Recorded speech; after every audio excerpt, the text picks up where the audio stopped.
Welcome to this commemoration today, 10 years later of 9/11, and certainly as we remember those days after that happened and how we were all united, certainly today and this weekend brings that all back to focus, and hopefully we all come back together as not just communities but as a nation again and commemorate the great heroes and everyone that lost their lives, and continue to pray for our armed forces, our EMS, our firefighters, our volunteer firefighters here in Bensalem, our police, and everyone that does their job to protect us, and how lucky we are to be able to be here today and unite because of all of the people to keep us free. So at 101, and I'm going to stop talking right now, at 101, in remembrance, the bell will ring. So till then, we get started right after that. Thank you.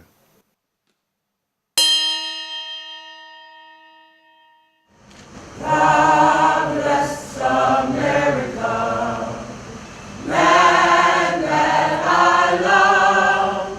Stand beside her and guide her through the night with the light from above.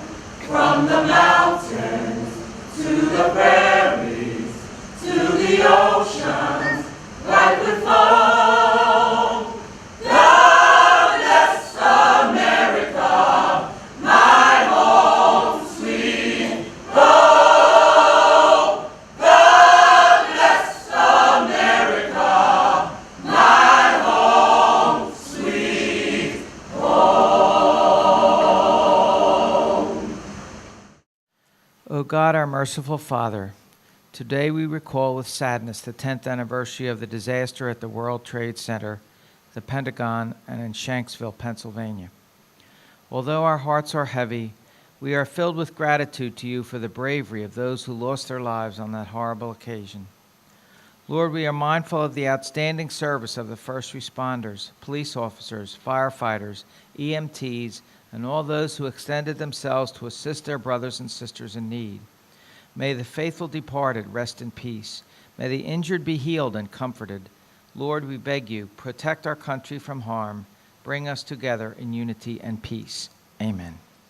It was a project of love and remembrance and gratitude to all those that have given their lives, and we need to remember. We need to never forget and remember.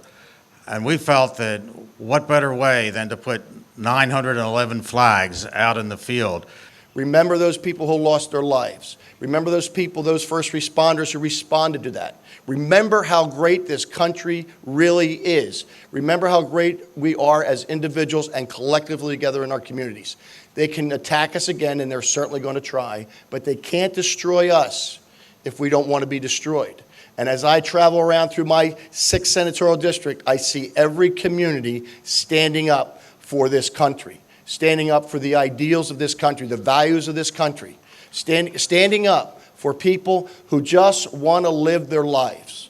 They want to go to work, they want to raise their families, they want to live in their communities, they want their kids to play Little League ball, they want them to be in scouting.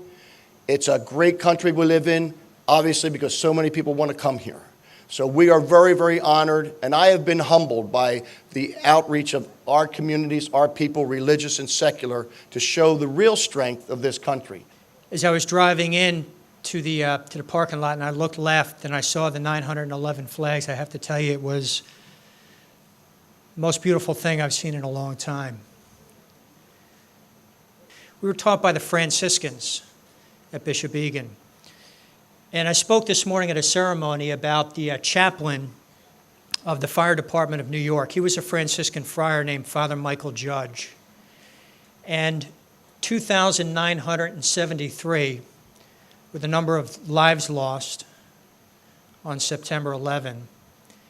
And each of them were identified. And victim 0001, the first retrieved from the World Trade Center, was Father Michael Judge. Hard to believe that it's been 10 years since September 11th. I've had a lot of time to reflect on what happened and how it's changed all of us. And there are ways I think it can change us for the better if we live up to the homily in the words of Father Michael Judge, a first responder himself and a man of God. So please join me in a warm appreciation and applause for firefighters, for the police officers, for emergency medics who protect us, and for the men and women of the American military for the last 10 years have made sure that never happened to us again. You know what? I was just looking out at this field, the beautiful flags, and I said to myself, how proud I am to come from Bensalem, to be born here and raised here in Bucks County. All across America right now, there are how many? Thousands upon thousands of services in churches, maybe in veterans and communities and municipalities. But I'll tell you what, you would be hard-pressed to find a more impressive, compelling scene than what's out there in front of me right now in these beautiful flag ceremony. Yep. God bless you. Keep up the good work, and God bless America. Thank you. Standing out here to see the flags, the American flags, is such a treasure for me to stand here today. But more importantly is the children that are here today.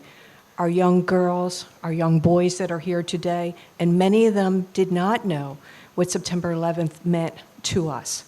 But their families have brought them here today. And I want to thank those families who, just like many of us, remember September 11th. I wish that you could all be standing up here to have the view that we have looking out there at the flags. It's quite incredible. My hat's off, our hat's off to the Kiwanis Club for doing that. You know, all of us have a lot of emotions and thoughts that run through us about that day 10 years ago. We have thoughts or emotions, feeling of grief, anger, vengeance, hope, pride, even love. And there's a lot of things that we can think about, stories that we could tell about that day, about where we were, what we were doing, how we responded, trying to check on loved ones. And we've just heard countless stories about what happened that day and really the days and the weeks that follow. The one story or the general story that strikes me that I think about a lot now, especially being in this position, is the story of the first responders that day. The men and women, the police departments, the firefighters, the EMTs, the acts that they did that day to fight against every instinct we have for survival. They ignored it, and they ran into a tower, up those stairs, and started to pull people out, and various other acts of heroism. Every generation or so, a nation is put to a test. In the 1940s, December 7th, 1941, President Franklin Roosevelt described the attack on Pearl Harbor as a day of infamy. He also stated in that same speech, "We will gain the inevitable triumph, so help us God." Our generation has faced the challenges of September 11th, 2001. And even though 10 years has gone by, the terrorist threat still remains. But we all know in our hearts that even though we must continue fighting, to quote those words uttered at the beginning of World War II, we will gain the inevitable triumph. So help us God. Thank you. My family was taken away from me. 3,000 of my family members, regardless of their religion, regardless of their nationalities, Americans, all of us together, are Americans. And so we have an obligation, ladies and gentlemen, I believe, to our children to teach them the lesson of 9/11, to teach them how beautiful and how wonderful our police departments are, our firemen are, our first responders, how they gave their lives trying to save people and try to help them. But more importantly, our obligation is to teach our children that there is something in this world called evil. There is evil and there is good. Is to teach our children what America is about, to teach them that through our solidarity, that is our strength and will make us strong forever and will help us pass on to our children and our grandchildren the liberties and freedoms that we share and love together. So with that, I'd like to say to you, God bless you, God bless your families, and God bless America. Thank you so much. The buildings burned for over 150 minutes, and they came down in 12 seconds. 12 seconds for years and years. I remember driving through Manhattan, even at 9 years old, and 7 and 8, the towers going up and watching the construction, certain things you stick out in your life. And it's just amazing that they're gone. But what Al-Qaeda did that day was not weaken us. And we've heard about that. I've been to 2 other services this morning, and that was the thing that made the most sense to me, is that they thought they were weakening us by taking down those towers. And 10 years later, we're as strong as we've ever been. And we'll continue to get strong because for the first time since those 10 years, from September 12th, 2011, we realized that we needed to work together. We realized that if New York City Police, Fire, and EMS needed help, the rest of us were in a lot of trouble. And we started working together, whether it's from California to the shores of the Atlantic Ocean.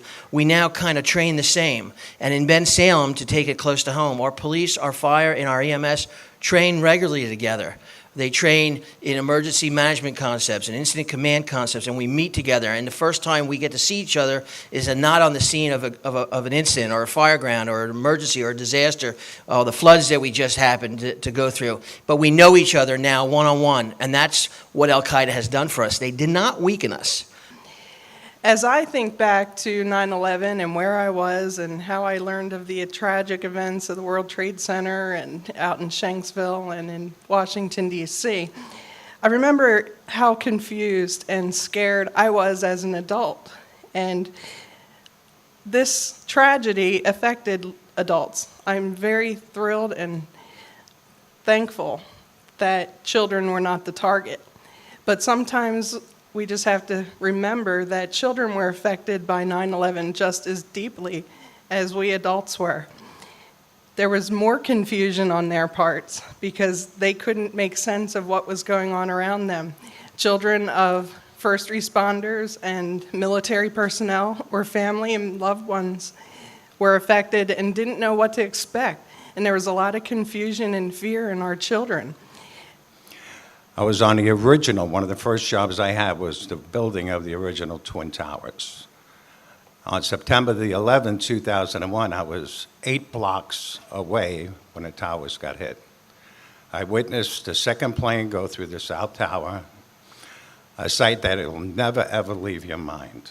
And now we're down there. I have the privilege of working on Tower 4, the Freedom Tower, the rebuilding, probably one of only a handful of guys that from the original to this one. But if I have one wish in my life is that everybody here, your children, your grandchildren, and generations to come, should never have to witness that again. And as strong as this country is, nobody will ever hold us down. We will rebuild, and we'll be the greatest country in the world. God bless America, and God bless Bensalem. Thank you. So again, I thank you all and humbly tell you how thankful I am and how grateful we are here in Bensalem to have this team to keep us safe.